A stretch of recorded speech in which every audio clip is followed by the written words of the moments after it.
মুফতি তকি উসমানী হাফিজাহুল্লাহ ওনার ভাষ্য এবং বিশ্বের হাজারো ওলামা ইকরামের ভাষ্য শেষ জামানাতে উম্মতের এক মহা বড় এক আশ্রয়স্থল এই দাওয়াত ও তাবলীগের মেহনত। এই মেহনত আল্লাহ রাব্বুল আলামিন এক আমিরের মাধ্যমে, এক জামাতের মাধ্যমে আল্লাহ তাআলা চালাইতেছেন। এটা আল্লাহ পাকের বহুত বড় শুকরিয়া। তো প্রথম কথা হলো, আমাদের বর্তমান জিম্মাদার বিশ্ব আমির, এই বিশ্ব দাওয়াত ও তাবলীগের মেহনতের এই ওয়ার্ল্ড ব্যাপী যে বিশ্ব দাওয়াতের যে মার্কাজ নিজামুদ্দিন, এই বিশ্ব জামাতের আলমী মার্কাজের আলমী আমির, ওয়ার্ল্ড আমির, বিশ্ব আমির হলেন হযরত মাওলানা সাদ সাহেব হাফিজাহুল্লাহ। উনি মূলত 1965 সালে, আমি কথাতে চলে যাই, 1965 সালে আল্লাহ রাব্বুল আলামিন আবু বকর সিদ্দিক রাদিয়াল্লাহু তাআলা আনহু এর 38তম বংশধর হযরত সাদ সাহেব হাফিজাহুল্লাহ, হযরত মাওলানা হারুন সাহেব রহমতুল্লাহ আলাইহির ঘরে উনি জন্মগ্রহণ করেন। এরপরে 1987 সালে উনি দাওরা ফারেগ হয়ে তাকমিল শেষ করে আল্লাহ তাআলার রাস্তায় লম্বা একটা সময় উনি ব্যয় করেন। আজকে যারা বলছে অনেকেই, যেমন ইমাম আবু হানিফা রহমতুল্লাহ আলাইহিকে বলছে যে 14টা হাদিস উনি জানতেন নাকি। ঠিক তদ্রুপ উনাকে অনেকে বলে যে উনি সময় লাগায়নি, 3 দিনও লাগায়নি। যেই হুজুর বলছে যে 3 দিন লাগান নেই, ওই হুজুরের সাথেই ওই হুজুর যেই জামাতে সময় লাগাইতেছিলেন, ওই জামাতেই হযরত মাওলানা সাদ সাহেব হাফিজাহুল্লাহ সাল লাগাইতেছিলেন।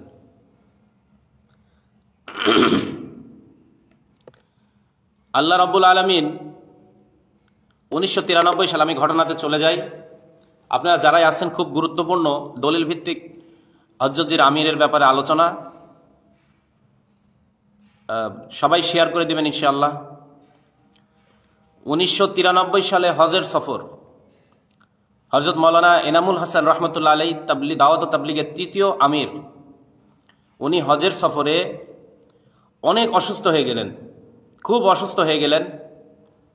তো তখন তার আশপাশে যারা ছিল তারা ওনাকে পরামর্শ দিলেন যে এমন অবস্থা হয়েছিল যে না জানি উনি খুবই অসুস্থ, দুনিয়া থেকে চলে যান কিনা। তো তখন হযরত এনামুল হাসান রহমতুল্লাহ আলাইহি হজের সফরে পরবর্তী আমির নির্বাচন করবেন। তো তাকে কিছু মানুষ পরামর্শ দিছিল যে আপনি সরাসরি কোনো আমির নির্বাচন না করে হযরত ওমর রাদিয়াল্লাহু তাআলা আনহুর মতো কিছু মানুষ আপনি বাছাই করে দিয়ে যান। এখানে একটা কথা অনেকেই বলে ওমর রাদিয়াল্লাহু তাআলা আনহু 6 জনের শূরা বানাইছিলেন। এটা সম্পূর্ণ মিথ্যা কথা। ওমর রাদিয়াল্লাহু তাআলা আনহু 6 জনের কোনো শূরা বানান নেই। উনি 6 জন বিজ্ঞজনদের নাম, সাহাবীদের নাম উল্লেখ করলেন। এই 6 জনের মধ্য থেকেই আমির হওয়ার যোগ্যতা উনি 6 জনকে মধ্যে বেশি পাইছেন, 6 জনের নাম ঘোষণা করে গেছেন। তো অনেকেই বলছিলেন, বলার উদ্দেশ্যটা কি আল্লাহ পাকই ভালো জানেন। যারা এই রায়টা দিছিল, হযরত এনামুল হাসান রহমতুল্লাহ আলাইহিকে কেউ এই খেয়ালটা দিছিল ওমর রাদিয়াল্লাহু তাআলার মতো কিছু মানুষের নাম পেশ করেন। এখন তাদের খেয়ালের মধ্যে কি ছিল, কতটুকু ইখলাস ছিল, আল্লাহ পাক ভালো জানেন। সেই সময় আর কিছু জিম্মাদার সাথীরা এই খেয়াল দিছিল যে আবু বকর রাদিয়াল্লাহু তাআলা আনহুর আদর্শটা তো বাস্তবায়ন করা যায়, ওমর রাদিয়াল্লাহু তাআলা আনহুর সুন্নতটা বাস্তবায়ন করার কথা বলতেছেন, আবু বকর রাদিয়াল্লাহু তাআলা আনহুর সুন্নতটাও তো বাস্তবায়ন করা যায়। তো উনি তো পরবর্তী আমির নিজে নির্বাচন করে গেছেন। তো যাই হোক, ওই সময় এনামুল হাসান রহমতুল্লাহ আলাইহি 7 জন ব্যক্তির নাম উনি সিলেক্ট করছিলেন, বাছাই করছিলেন 7 জন ব্যক্তির নাম। এটা কখনোই শূরা নয়। 93 সালের ঘটনা বলতেছি। যদি শূরা হতো, মানে শূরার আলাদা একটা বোর্ড, আজকে ওয়াশাউইরহুম ফিল আমর ওয়া আমরুহুম শুরা বাইনাহুম, এই দুই আয়াতের যে অপব্যাখ্যা করা হচ্ছে, এই দুই আয়াতের যে অপব্যাখ্যা করা হচ্ছে, সেই অপব্যাখ্যা বাদ দিয়ে আল্লাহ রসুলকে মাশওয়ারা করতে বলা হয়েছে, পরামর্শ করতে বলা হয়েছে, কিন্তু উনি জিম্মাদার ছিলেন, আমির ছিলেন। আমির পরামর্শ করবে, নির্দিষ্ট কিছু মানুষের সাথে পরামর্শ করবে, এটা কেউ সিরাত থেকে দেখাইতে পারবে না, রাসূলুল্লাহ সাল্লাল্লাহু আলাইহি ওয়াসাল্লামের আদর্শ থেকে দেখাতে পারবে না যে কিছু নির্দিষ্ট মানুষ থাকবে, ওই মানুষদের সাথেই শুধু পরামর্শ হবে। শুরা হলো পরামর্শ করা, পরামর্শ, মাশওয়ারা, রায় দেনেওয়ালা। এটা যে যে ব্যাপারে অভিজ্ঞ সেই ব্যাপারে তাদের থেকে রায় নিতে পারেন যিনি জিম্মাদার থাকবেন। তো যাই হোক, এরপরে আর তিনজনের নাম পরবর্তীতে প্রকাশ হইল। আর তিনজনের নাম পরবর্তীতে প্রকাশ হয়ে 10 জনের নাম বললেন যে আমার এন্তেকালের পরে তোমাদের মধ্য থেকে তোমরা পরামর্শ করে তোমাদের মধ্য থেকে কাউকে জিম্মাদার বানিয়ে নেবে। সেই 10 জনের নাম, এটা 1993 সালে মৌলানা ইজহারুল হাসান সাহেব রহমতুল্লাহ আলাই, মৌলানা জুবাইর হাসান সাহেব রহমতুল্লাহ আলাই, মৌলানা সাদ সাহেব হাফিজাউল্লাহ, মিয়াজি মেহরাব সাহেব রহমতুল্লাহ আলাই, মৌলানা ওমর পালনপুরি রহমতুল্লাহ আলাই, মৌলানা সাইদ আহমদ খান রহমতুল্লাহ আলাই, মৌলানা মুফতি জৈনুল আবিদিন সাহেব রহমতুল্লাহ আলাই, হাজি আব্দুল ওয়াহাব সাহেব রহমতুল্লাহ আলাই, হাজি আব্দুল মুকিদ সাহেব রহমতুল্লাহ আলাই এবং ভাই আফজাল সাহেব রহমতুল্লাহ আলাই। এই 10 জন যে সূরা আমরা বলি, এটা আসলে সূরা নয়। এটার কোনো প্রমাণ কেউ দিতে পারবে না যে 10 জনের সূরা বানাইছিলেন, 10 জনকে মনোনীত করছিলেন যে তোমরা তোমরা পরবর্তী আমির নির্বাচন করে নিবে। যদি 10 জনের আলাদা কোনো বোর্ড থাকতো অথবা 10 জনের যদি কোনো প্যানেল থাকতো, তাহলে ওই 10 জনকে নিয়েই এনামুল হাসান রহমতুল্লাহ আলাই সব জায়গায় মাশওয়ারা করতেন, ওই 10 জনের সাথে সব বিষয়ে পরামর্শ করতেন, ওই 10 জনের নাম সূরা হিসাবে নিজামুদ্দিনে লেখা থাকতো। কিন্তু না, ওই 10 জনকে উনি অসুস্থ যে কোনো সময় দুনিয়া থেকে চলে যাবেন, সেজন্য ওমর রাদিয়াল্লাহু আনহুর সুন্নতকে জিন্দা করার জন্য 10 জনের নাম পেশ করছিলেন। উনি এই 10 জনের নাম পেশ করলেন। এই 10 জন 1995 সালে এনামুল হাসান রহমতুল্লাহ আলাই ইন্তেকাল করেন। 1995 সালে এনামুল হাসান রহমতুল্লাহ আলাই ইন্তেকালের পরে এই 10 জন বসেন পরামর্শের জন্য। এই যে 10 জনের নাম আপনাদেরকে বললাম, এই 10 জনের মধ্যে ভাই আফজাল সাহেব ওই পরামর্শতে ছিলেন না। 9 জন পরামর্শে বসলেন। পরপর 3 দিন ব্যাপক পরামর্শ হলো, মাশওয়ারা হলো। কিছু মানুষ বললেন জুবাইরুল হাসান সাহেব উনি জিম্মাদার হবেন, কিছু মানুষ বললেন সাদ সাহেব উনি জিম্মাদার হবেন। তো সাদ সাহেবের বয়স ওই সময় 29 অথবা 30 বছর। সাদ সাহেবের বয়স ওই সময় 29 অথবা 30 বছর। তো উনি নিজে একথা বললেন যে অনেক মানুষ জুবাইর সাহেবকে চাচ্ছে, অনেক মানুষ আমাকে চাচ্ছে। তো ইউসুফ রহমতুল্লাহর সময় যেটা কিছু ইখতিলাফ হয়ে গেছিল কিছু মানুষের মধ্যে, তো আপাতত আমাদের সবার মুরব্বী ইজহারুল হাসান সাহেব উনাকে জিম্মাদার বানানো হোক। ইজহারুল হাসান সাহেব ওনাকে জিম্মাদার বানানো হোক। তো তখন মিয়াজি মেহরাব সাহেব উনি অত্যন্ত দুঃখের সাথে উনি যখন এই ফাইসালাটা ঘোষণা করেন, উনি ব্যাপকভাবে কাঁদতেছিলেন। মুফতি জৈনুল আবিদিন সাহেব উনি কান্নাকাটি করতেছিলেন। মৌলানা সাইদ আহমদ খান মাদানী রহমতুল্লাহ আলাই উনি কান্নাকাটি করতেছিলেন যে আমরা একজনের উপরে একমত হতে পারলাম না। মিয়াজি মেহরাব সাহেব উনি ওই মাশওয়ারায় জিম্মাদার হলেন। জিম্মাদার হয়ে ফাইসালাটা দিলেন, যেটা মিয়াজি মেহরাব সাহেবের হাতের লেখা চিঠি এখনো মজুদ আছে। হাতের লেখা চিঠি এখনো মজুদ আছে। ফিলহাল এ 3 হজরত কাম লেকার চলে গে। ফিলহাল মানে আপাতত এই 3 জন হজরত কাম নিয়ে চলবেন। এবং ওই মাশওয়ারাতে ফয়সালা হয়েছিল 3 হজরতের কে কোন দিক সামলাবেন, ওই মাশওয়ারাতে ফয়সালা হয়েছিল। আমাদের যারা পুরানা তবলিগের সাথী আছে তারা অবশ্যই দেখছেন, নিজামুদ্দিনে গেছেন, বাংলাদেশের ইজতেমাতে জোড়ে বাংলাদেশের ইজতেমাতে দেখছেন যে বেশিরভাগ ফয়সালা হযরত মাওলানা সাদ সাহেব করতেন। এবং নিজামুদ্দিনেও যদি কোনো বেশিরভাগ ফয়সালা উনি করতেন। আর উনি যদি না থাকতেন, কোনো জরুরি বিষয়ের ফয়সালা হইলে উনি না আসা পর্যন্ত জুবাইরুল হাসান সাহেব রহমতুল্লাহ আলাই ওইটাকে রেখে দিতেন।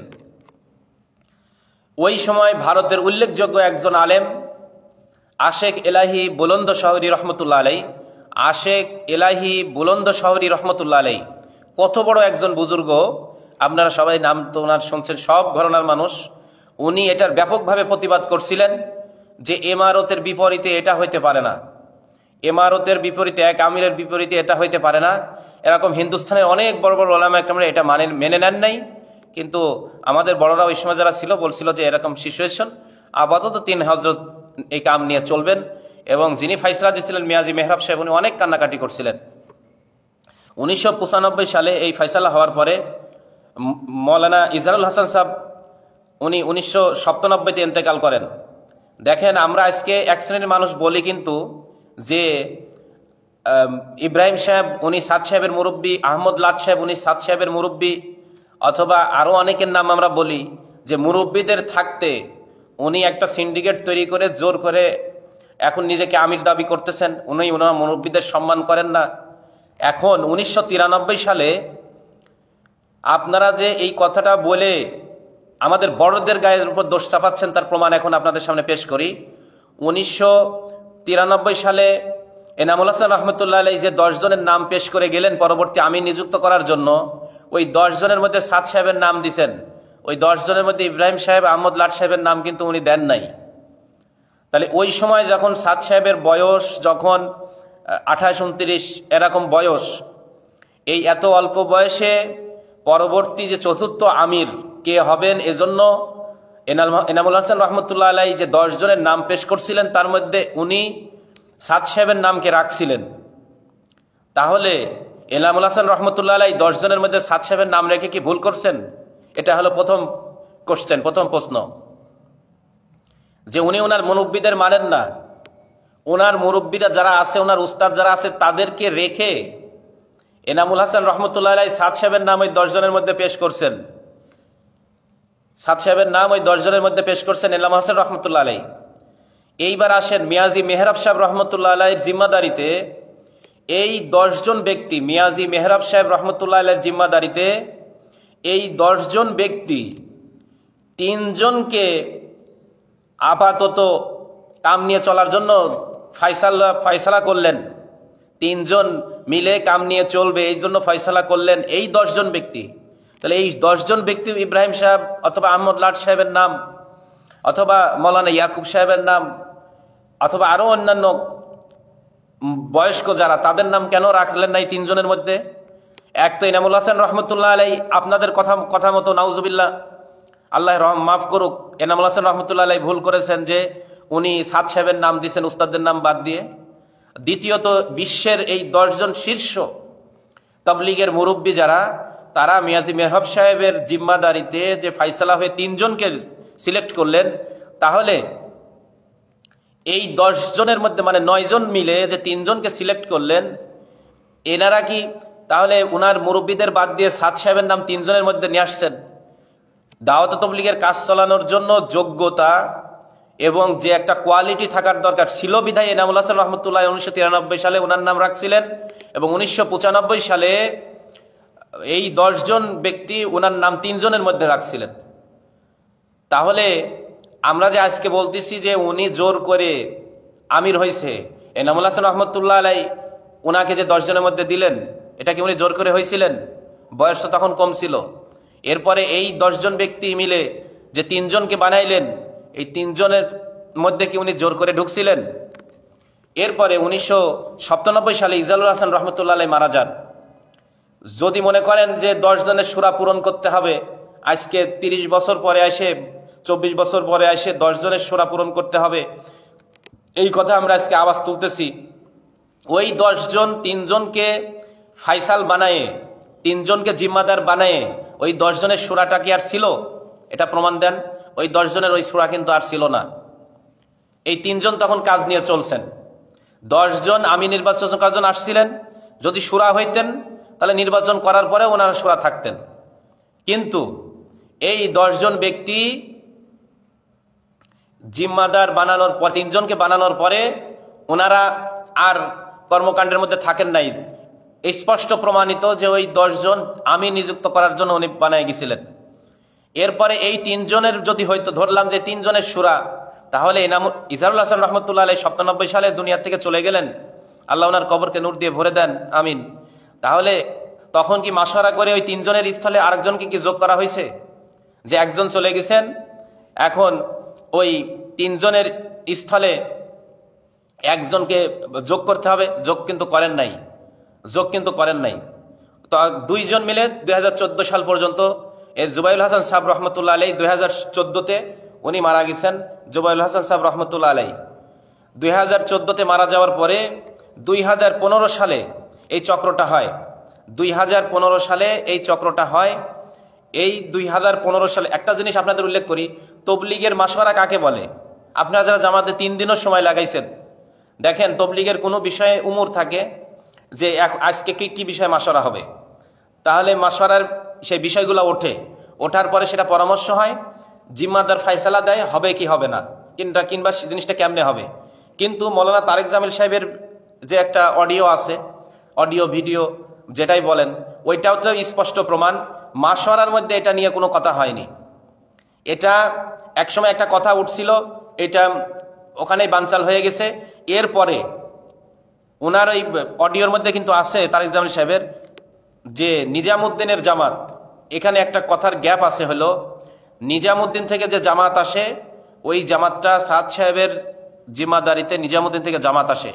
তো যেই জামাতটাই আলমী শুরার কথা প্রস্তাব তুলছিল, তারা গুজরাটের নেতৃত্বে, গুজরাট থেকে এবং অন্যান্য কিছু অঞ্চল থেকে আলাদাভাবে পাকিস্তানের ইজতেমা আসছিল। ওই 40 জন আলাদাভাবে পাকিস্তানের ইজতেমা আসছিল। ওনারা নিজামুদ্দিনের জামাতের সাথে পাকিস্তানের ইজতেমায় যান নাই। ওনারা আলাদাভাবে একটা কাগজে 13 জনের নাম লিখছেন। দেখেন সাদ সাহেব গোমরা ইত্যাদি ইত্যাদি কত কথা, এমন কিছু কথা বলছেন যেই কথা মানে মুখে পর্যন্ত আনা যায় না। কিন্তু ওই আলমী শুরার যে 13 জনের নাম, প্রথম নম্বরে হাজী আব্দুল ওয়াহাব সাহেবের নাম, দ্বিতীয় নম্বরে সাদ সাহেবের নাম।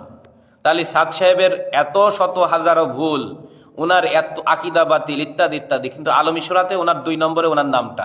তো উনি যদি গোমরা হবেন, বাতিল হবেন, তো আলমী শুরার দ্বিতীয় নম্বরে ওনার নাম কিভাবে থাকবে? আলমী শুরার মানে দ্বিতীয় নম্বরে তো ওনার নাম মানে এটা থাকার প্রশ্ন ওঠে না, কিন্তু দ্বিতীয় নম্বরে ওনার নাম ছিল। সুতরাং বোঝাই যাচ্ছে যে ডাল মে কুছ কালা হে, কথা সত্য মতলব খারাপ, এমন কিছু এখানে চলতেছে। তারপরে ওইটা আলাদাভাবে একটা কাগজে লিখে নিয়ে চলে আসছে। কিন্তু যদি প্রকৃত কোনো মাশওয়ারা হয়, মাশওয়ারায় উমর উঠবে যে ভাই এই কাজের জন্য আমরা সারা বিশ্বের থেকে কিছু জিম্মাদার সাথীদের নিয়ে একটা জামাত বানাবো কিনা, তখন এটা নিয়ে বিভিন্ন রায় আসবে। ওপেন তবলিগের মাশওয়ারা, ওপেন মাশওয়ারা হবে, তখন এটা নিয়ে রায় আসবে, পক্ষে বিপক্ষে অনেক কথা আসবে, জিম্মাদার যিনি থাকবেন উনি ফায়সালা দিবেন, হয় হবে অথবা হবে না। কিন্তু এটা আলাদাভাবে তারেক জামিল সাহেবের ওই কথার মধ্যেও দেখেন আছেন, 13 জনের নাম নিয়ে একটা কাগজে তজবিজ করে নিয়ে আসা হয়েছে আগের থেকে। নিয়ে এসে এটা হাজী সাহেবকে ভুলভাল বুঝায় দস্তখত করে নিছে। প্রথমে উনি দস্তখত করেন নাই, পরে যাই অনেক কিছু বুঝায় দস্তখত করে নিছেন। তারপরে হযরতের কাছে সাদ সাহেবের কাছে গেছেন। তাহলে সাদ সাহেবের যদি সাদ সাহেব কিছুই না, তাহলে সাদ সাহেবের সিগনেচারের কেন প্রয়োজন হলো? উনি সিগনেচার করেন নাই, বলছে আমাদের যেভাবে কাজ চলতেছে ওইভাবে চলবে, আমাদের আলমী মাশওয়ারা, আলমী শুরা না, আলমী মাশওয়ারা, বিশ্বের সবাইকে নিয়ে মাশওয়ারা হবে, ওয়ার্ল্ড মাশওয়ারা হবে। তো এই আলমী শুরা এইভাবে যাই হোক প্রতিষ্ঠিত হইল না। আমাদের বাংলাদেশের কোনো হজরতরাই যারা ওই সময় পাকিস্তানের ইজতেমায় গিয়েছিলেন, ওই সময় বাংলাদেশের কোনো হজরতরাই ওই সময় সিগনেচার করেননি। কোনো হজরতই করছিলেন না 2015 সালে, 15 সালে করেন নাই, 16 সালে করেন নাই, 16 সালেও তারা সিগনেচার করেন নাই। 17 সালের নভেম্বরে যে এখানে কিছু ব্যাপক ষড়যন্ত্র এবং সিন্ডিকেট তৈরি হয়েছিল। আর বিশ্বের একটা ওয়ার্ল্ড ব্যাপী একটা জামাতের মেহনত, সেই জামাতের একটা মূল কেন্দ্র থাকবে, সেই কেন্দ্রের একটা জিম্মাদার থাকবে। কারণ বিশ্বের প্রতিনিয়ত শত শত দেশের নতুন নতুন মাসালা, নতুন নতুন সমস্যা, বিভিন্ন কারগুজারি, বিশ্বে একই সময়ে 10টা 15টা 20টা দেশে ইজতেমা জোড় হওয়া, এই সমস্ত কিছু, এটা যদি আমরা যারা জিম্মাদার সাথীরা এক জায়গায় না থাকলে তো এটার ফয়সালা হবে না। এখন আমরা 3 দেশের, বাংলাদেশের 3 জন, পাকিস্তানের 5 জন, ইন্ডিয়ার 5 জন, এনারা কোথায় এক জায়গায় বসবে? কবে এক জায়গায় মানে সমস্যা সমাধানের জন্য বসবে? এখন আজকে রাত্রে একটা মাসালা আসছে, ওটা হল করার জন্য তারা কিভাবে 3 দেশ থেকে এক জায়গা হবে? আর বিশ্বের এমন একটা প্রতিষ্ঠান, রাজনৈতিক দল, সামাজিক কোনো দল, কোনো ধর্মীয় কোনো সংগঠন দেখান যার কোনো আমির নেই, প্রিন্সিপাল, স্কুল কলেজ ইউনিভার্সিটি দেখান প্রিন্সিপাল নেই, প্রধান শিক্ষক নাই, প্রধানমন্ত্রী নাই। এখন বাংলাদেশে যদি এমন হয়, দেশে কোনো প্রধানমন্ত্রী থাকবে না, মন্ত্রীরাই দেশ চালাবে। জেলাতে ডিসি সাহেব থাকবে না, এসপিরা মিলে জেলা চালাবে। সেনাবাহিনীর প্রধান থাকবে না, সাধারণরা মিলে সেনাবাহিনী চালাবে। একটা প্রতিষ্ঠানের প্রিন্সিপাল থাকবে না, প্রফেসর লেগে চালাবে। প্রধান হেডমাস্টার থাকবে না, মাস্টাররা লেগে চালাবে। মাদ্রাসার মোহতামিম থাকবে না, মাদ্রাসার হুজুররা লেগে মাদ্রাসা পরিচালনা করবে। এরকম একটা প্রতিষ্ঠান সামান্য 2-1 দিন চলা সম্ভব? ছোট্ট একটা প্রতিষ্ঠানও সম্ভব না। আর এটা পুরা ওয়ার্ল্ডের ব্যাপার, এটা সারা বিশ্বের একটা প্রতিষ্ঠান। এটা কিভাবে সম্ভব হবে? এটা তো অসম্ভব। এটার একমাত্রই মানে পুরাটাই ষড়যন্ত্র। এটা নেক্সট স্রোতের শয়তানের ব্যাপক মানে ধোঁকা, কথা সত্য মতলব খারাপ, এমন একটা আক্রমণ চলতেছে সারা বিশ্বের মুসলমানের, যাতে একটা জামাত, একটা মার্কাজ, একটা আমিরের জিম্মাদারিতে যাতে চলতে না পারে। কারণ কাম যখন এক মার্কাজ থেকে এক আমিরের নেতৃত্বে এক নেহেজে চলতে থাকবে, তখন সেটার মোকাবেলা করা সারা দুনিয়ার জন্য কঠিন হয়ে যাবে।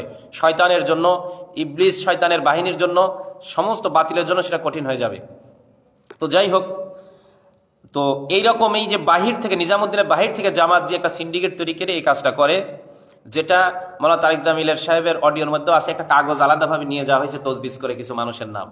সেটা যদি বাস্তবায়ন হয়, ওপেন উমুর হবে, সেখানেই বলবে কাকে কাকে রাখা, হ্যাঁ এটা বাস্তবায়ন হবে, ফাইসালা হবে, তারপরে হবে এখানে কাকে কাকে রাখা যায়, তখন সেটার বিভিন্ন নাম পেশ আসবে, তখন সেখান থেকে বাছাই হবে।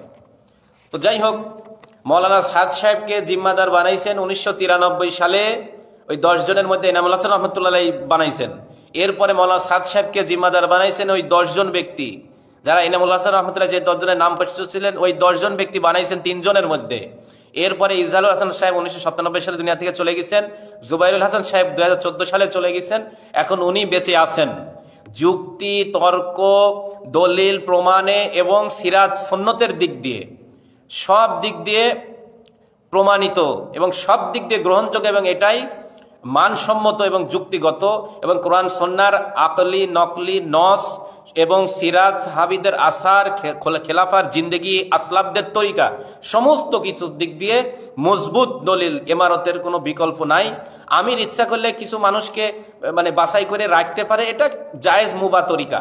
কিছু মানুষকে রাখতে পারে যে তাদেরকে নিয়ে সবসময় নির্দিষ্ট কিছু মানুষকে নিয়ে পরামর্শ করবে, কিন্তু আমির সবাইকে নিয়ে মেহনত করবে, সবাইকে নিয়ে যে যে বিষয়ে অভিজ্ঞ তাদের থেকে পরামর্শ করে তাদেরকে নিয়ে কাজ করবে, এটা শরীয়তের নির্দেশ। আর আমির ছাড়া কোনোদিনও জামাত হয় না, আমির ছাড়া কোনোদিনও জামাত হয় না। হ্যাঁ, আমির সাহেব সবার সাথে পরামর্শ করে মিলে ঝুলে চলবেন, এটা ঠিক, এটা একটা কথা। যাই হোক, এরপরে একটা কথা আসে যে উনি নিজেই কাজ চলান, নিজামুদ্দিনের কোনো সুরা নেই, উনি নিজেই কাজ চলান। এটা একটা ডাহা মিথ্যা কথা। আমি টাইম সহ বলতেছি। এই যে আগে একটা কথা বলেনি, মিয়াজি মেহরাব সাহেব যে চিঠি লিখলেন যে ফিলহাল এ তিনও হজরত কাম লেখার চালেগে, এটা উনার লেখা স্পষ্ট চিঠি এখনো আছে, ওইটা আপনারা নেটের মধ্যে পাবেন, এটা বিভিন্ন কিতাবেও লেখা হয়েছে, ওইটা পাবেন, ওটা এখনো আছে। এরপরে আসি যে সুরা আছে কিনা, নিজামুদ্দিনে সুরা নেই, উনি একাই সবকিছু করেন।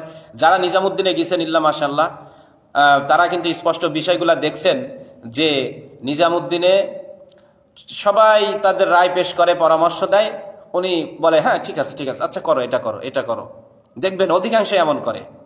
আর আগে তো নিজামুদ্দিনে মাশওয়ারাতে আগে বসতে হচ্ছে ব্যবসায়ী, ডাক্তার, ইঞ্জিনিয়ার, এনারা।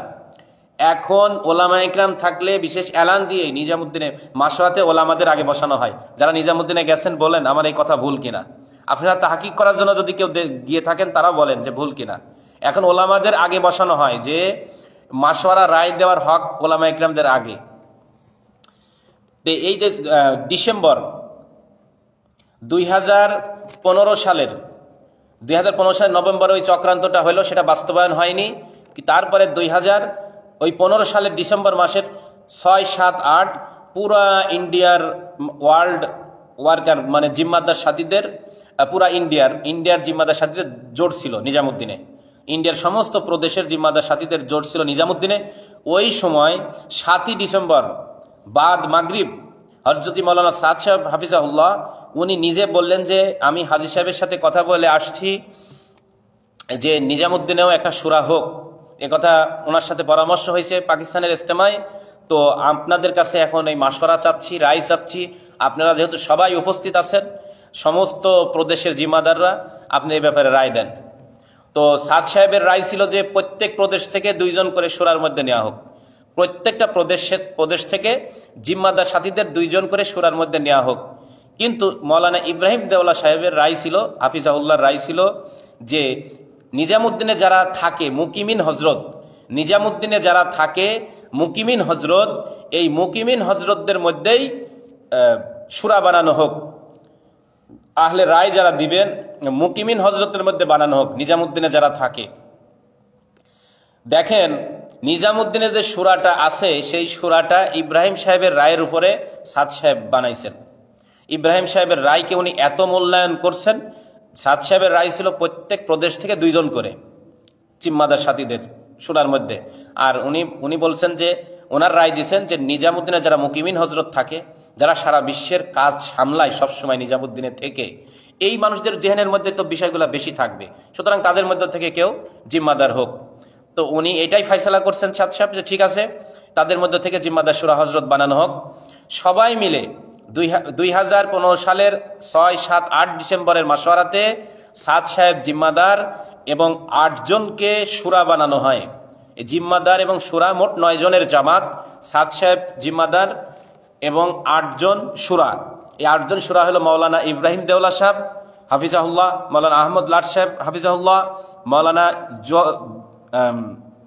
জোহাইরুল হাসান সাহেব অর্থাৎ জুবাইরুল হাসান সাহেবের বড় ছেলে জোহাইরুল হাসান সাহেব হাফিজাহুল্লাহ, মৌলানা ইয়াকুব সাহেব রহমতুল্লাহ আলাই যিনি মারা গেছেন কয়েক বছর আগে, মৌলানা ইয়াকুব সাহেব রহমতুল্লাহ আলাই, মিয়াজি আজমত সাহেব রহমতুল্লাহ আলাই যিনি ইলিয়াস রহমতুল্লাহ আলাইয়ের জামানা থেকে কাজ করতেছেন, এবং প্রফেসর আব্দুল আলিম সাহেব হাফিজাহুল্লাহ, মৌলানা আব্দুল সাত্তার সাহেব হাফিজাহুল্লাহ এবং মৌলানা ইউসুফ সাহেব হাফিজাহুল্লাহ। এই 8 জনের শুরা এবং 1 জন জিম্মাদার, মৌলানা সাদ সাহেব জিম্মাদার এবং এই 8 জন শুরা দিয়ে এই মোট 9 জনের জামাত বানানো হয়। এই জামাতটা লেখেন হলো ভাই ফারুক সাহেব বেঙ্গালোর। 8ই ডিসেম্বর জোড়ের দোয়ার আগ দিয়ে এটা ফয়সালা শোনায় দেওয়া হয়। ইন্ডিয়ার সমস্ত জিম্মাদার সাথীদের যে জোড় নিজামুদ্দিনে হয় প্রতি 3 মাস পর পর, এই জোড়ে 8ই ডিসেম্বর 2015-তে শোনায় দেওয়া হয় যে এই 8 জন শুরা এবং 1 জন জিম্মাদার, এটা ফয়সালা করা হয়। এই ফয়সালাটা লিখেন হলো ভাই ফারুক সাহেব বেঙ্গালোর, যিনি এখন আলমী শুরার দিকে আছেন। ভাই ফারুক সাহেব বেঙ্গালোর ইনি হচ্ছেন এই চিঠি লেখেন, এবং এই চিঠিটা হাজী আব্দুল ওয়াহাব সাহেবকে পাকিস্তানে পাঠানো হয়। ভাই ফারুক সাহেবের সিগনেচার করা চিঠি আছে, মজুদ আছে। আমি ইনশাল্লাহ পর্যায়ক্রমে আমার পেজে এগুলা ছাড়বো। এনামুল হাসান রহমতুল্লাহ আলাই সেই মিয়াজি মেহরাব সাহেব যেটা 3 জনের ফয়সালা করছিলেন ওই চিঠি, ওইটা লেখা, এবং ভাই ফারুক সাহেবের লেখা চিঠি, এটা ইনশাল্লাহ ছাড়া হবে আল্লাহ তৌফিক দিলে। এটা হাজী আব্দুল ওয়াহাব সাহেবকে পাঠানো হয় যে আমাদের এই ফয়সালা হয়েছে। ভাই ফারুক সাহেবের সিগনেচার মানে লিখিত, উনি সিগনেচার করছেন। ওই চিঠিতে মৌলানা ইব্রাহিম সাহেব, মৌলানা আহমদ লাট সাহেব এবং মৌলানা ইয়াকুব সাহেব রহমতুল্লাহ আলাই, এই 3 জনের সিগনেচার আছে ওই চিঠি থেকে। ওই চিঠিতে মৌলানা ইব্রাহিম সাহেবের সই আছে, মৌলানা আহমদ লাট সাহেবের সই আছে, এবং যিনি গত হয়ে গেছেন মৌলানা ইয়াকুব সাহেব রহমতুল্লাহ আলাই, আল্লাহ ওনার কবরকে নূর দিয়ে ভরে দিক, আমিন, ওনার সই আছে, দস্তখত আছে। এখন তারা কিভাবে অস্বীকার করে? এখানে একটা কথা বলে নেই যে এখানে বলা হয় যে মৌলানা ইয়াকুব সাহেব নিজামুদ্দিন থেকে চলে গেছেন। ওনাকে ভুলভাল বুঝায় নিজামুদ্দিন থেকে নিয়ে যাওয়া হয়েছিল, কিন্তু কিছুদিন না যেতেই উনি নিজামুদ্দিনে ফিরে আসেন এবং মৃত্যু পর্যন্ত উনি নিজামুদ্দিনে ছিলেন, নিজামুদ্দিনে মেহনত করছেন, নিজামুদ্দিনেই মারা গেছেন এবং নিজামুদ্দিনেই ওনার দাফন হয়েছে। জানাজা দাফন নিজামুদ্দিনেই হয়েছে, নিজামুদ্দিনে ওনার দাফন হয়েছে। এরপরে 2017 সালের 22শে জানুয়ারি তাহলে সাদ সাহেব আমির হয়েছেন। প্রথম এনামুল হাসান রহমতুল্লাহ বানাইছেন 10 জনের মধ্যে, তারপরে মিয়াজি মেহরাব সাহেব বানাইছেন 3 জনের মধ্যে, তারপরে বানাইলেন কে? এই পুরা ইন্ডিয়ার মাশওয়ারার মধ্যে সমস্ত মানুষ লেগে ওখানে সাদ সাহেবকে আমির রাখলেন এবং 8 জনকে শুরা বানাইলেন। তাহলে তিনটা হলো জিম্মাদার বানানো। চতুর্থ 2017 সালের 22শে জানুয়ারি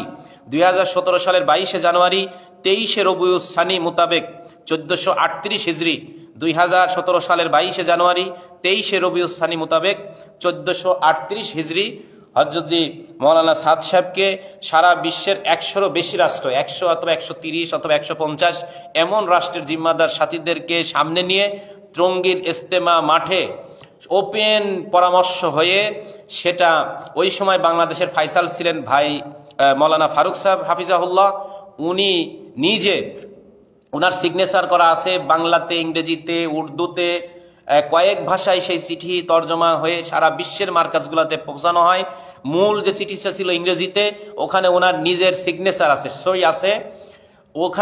ওখানে ফয়সালা হয় যে সাদ সাহেব আমাদের জিম্মাদার, নিজামুদ্দিন আমাদের মার্কাজ, সমস্ত বিষয়ের মাশওয়ারা নিজামুদ্দিনে হবে এবং নিজামুদ্দিনের জিম্মাদাররাই সমস্ত জায়গায় জোর ইজতেমাতে জিম্মাদার থাকবে এবং বিশ্বের যে কোনো হালত হলে সুরারা নিজামুদ্দিনে সেটার মাসালা হাল করার জন্য আসবে অথবা চিঠি পাঠাবে, সেখান থেকে ফয়সালা হবে এবং 2 বছর অন্তর অন্তর বিশ্বের সমস্ত সাথীদের 2 বছর অন্তর অন্তর নিজামুদ্দিনের জিম্মাদার সাথীরা আসবে, সেখানে জোর করবে, পরামর্শের জন্য আসবে। এরকম ফয়সালা হয়ে সেটা লিখিত হয় এবং সেই চিঠিতে উল্লেখ আছে নিজামুদ্দিনের মার্কাজের সুরা কারা এবং জিম্মাদার কারা। তো এত বড় স্পষ্ট প্রমাণ সেই চিঠি আমাদের পেজের মধ্যে ছাড়ছি। সেই চিঠি অনেক সাথীর কাছে আছে। আমাদের সাথীরা যারা কথা শুনতেছেন, আপনাদের কাছে যারা এই চিঠিটা আছে, যাদের কাছে আপনাদের এই চিঠিটা আছে, তারা দয়া করে আমার এই কমেন্টের মধ্যে চিঠিটা ছেড়ে দিবেন যে সাদ সাহেবকে আমির মানার ব্যাপারে একটা মাদ্রাসার ফতোয়া আমি আপনাদের সামনে তুলে ধরতেছি। এটা হলো মাদ্রাসার ফতোয়াটা আগে তুলে ধরি, যেহেতু আমিরের ব্যাপারে আলোচনা করতেছি, তুলে ধরি। দারুল উলুম ওয়াকফে দেওবন্দ, কাসেম নানুতুবি রহমতুল্লাহ আলাই যে দারুল উলুম দেওবন্দ মাদ্রাসা প্রতিষ্ঠিত করছিলেন, সেই কাসেম নানুতুবি রহমতুল্লাহ আলাই এবং কারি তৈয়ব সাহেব রহমতুল্লাহ আলাইয়ের মূল যারা উত্তরসূরি, আনোয়ার শাহ কাশ্মীরি রহমতুল্লাহ আলাইয়ের মূল যারা উত্তরসূরি দেওবন্দের প্রতিষ্ঠাতাদের, তাদের মাদ্রাসা এখন ওয়াকফে দেওবন্দ। তাদের মাদ্রাসা এখন ওয়াকফে দেওবন্দ, দারুল উলুম ওয়াকফে দেওবন্দ, যেটার আগে ছিলেন সালিম কাসিমি রহমতুল্লাহ আলাই মোহতামিম, এখন বর্তমান মোহতামিম হলো সুফিয়ান কাসিমি রহমতুল্লাহ হাফিজাউল্লাহ। সেই দারুল উলুম ওয়াকফে দেওবন্দের ফতোয়ার রেফারেন্স নাম্বার হলো 38/1126, 38 লিখে 38 লিখে একটা এরকম টান দিয়ে 1126। এটা হলো 29শে এপ্রিল 2018। হাবিব শেখ নামে একজন প্রশ্ন করছেন 29শে এপ্রিল 2018-তে ওয়াকফে দেওবন্দে যে মৌলানা সাদ সাহেব স্বঘোষিত আমির কিনা আর ওনাকে আমির মানা যাবে কিনা। আমি সংক্ষেপে বলতেছি, মৌলানা সাদ সাহেব স্বঘোষিত আমির কিনা এবং ওনাকে আমির মানা যাবে কিনা, এই প্রশ্নের জবাব রেফারেন্স নাম্বার হলো 3838, একটা এরকম, এটাকে কি বলে, এরকম একটা ক্রস এরকম টান দিয়ে 1115 হলো প্রশ্ন নাম্বার, আর উত্তরের নাম্বারটা হলো 38 দিয়ে 1115, এই যে 38 1115। এটা হাবিব শেখ নামে একজন, কিতাবটা আমি বাসায় রেখে আসছি, ওখান থেকে শুধু এখানে লিখে নিয়ে আসছি, যেহেতু নাম্বারটা হলে হবে, আপনাদের ওয়েবসাইটে সার্চ দিলে পাওয়া যাবে। প্রশ্ন হয়েছে হলো সাদ সাহেবের নেতৃত্বে দাওয়াতি কাজ করি, এর অনুমতি আছে কি? মানে আমি প্রশ্নটা অনেক শর্টকাটে বলছি। 23শে জুলাই 2018 আব্দুল কাদের নামে এক ব্যক্তি প্রশ্ন করছে। 23শে জুলাই 2018 আব্দুল কাদের নামে এক ব্যক্তি এই প্রশ্নটা করছে। উত্তর দিছেন হলো দাওয়াতের ময়দানে আপনার কাঙ্ক্ষিত ফায়দা হাসিলের জন্য সাদ সাহেবের নির্দেশনাগুলোর অনুসরণ করতে পারেন। দাওয়াতের ময়দানে কোনো ব্যক্তির কোনো সমস্ত কথায় যে শরীয়তের, আপনার কি বলবো, আল্লামা জালালউদ্দিন সুয়ুতী রহমতুল্লাহ আলাইহি খাসায়েসুল কুবরার মধ্যে উনি একটা হাদিস লিখছেন। এটা আবার উনার জাল হাদিসের কিতাবের মধ্যে লিখছেন যে এই হাদিসটা জাল হাদিসের কিতাবে লিখছেন যে হাদিসটা জাল, কিন্তু খাসায়েসুল কুবরার মধ্যে ওই হাদিসটা উনি দলিল দিচ্ছেন। তো ওনার ওই সময় যা হয়তো ওটা আগের লেখা, ওনার জানা ছিল না ইলমের মধ্যে, এরকম হতেই পারে। তো এখন যদি আমরা এইটা বলি হ্যাঁ উনি জাল হাদিস, অথচ এইগুলা যদি আমরা এখন বাহানা তালাশ করতে থাকি, তো এই বাহানা তালাশ করে উম্মতের একবারে সাহাবীদের জামানা থেকে, মানে কি বলবো, এমন কোনো আকাবির নেই যে আকাবিরদেরকে কোনো বাজে বাজে কথা অথবা কোনো ফতোয়া, তাদেরকে কোনো বাজে ট্যাগ লাগানো হয়নি। এগুলো যদি আমরা এখনো করি এই সময়তে, তাহলে তো এটা মারাত্মক। তো এখানে স্পষ্ট বলছেন যে হ্যাঁ, কোনো কথা যদি এরকম হয় যেটা শরীয় বিরোধী কথা, যেটা ইসলাম এলাও করে না, তো ওই কথাটা বাদ দিয়ে, কিন্তু দাওয়াত তাবলীগের মেহনতের ক্ষেত্রে এটা মানে তাকে দাওয়াত তাবলীগের কাঙ্ক্ষিত ফায়দা হাসিলের জন্য সাদ সাহেব, আমি বলছি সাদ সাহেব, উনি সাদ সাহেবের নাম পর্যন্ত নেননি। দারুল উলুম ওয়াকফে দেওবন্দের ফতোয়া বোর্ড হযরতদের নামকে এত সম্মান করছেন যে সাদ সাহেবের নাম পর্যন্ত নেন নাই। উনি বলছেন হযরতের নির্দেশনাগুলো অনুসরণ করতে পারেন, হযরতের নির্দেশনাগুলা অনুসরণ করতে পারেন।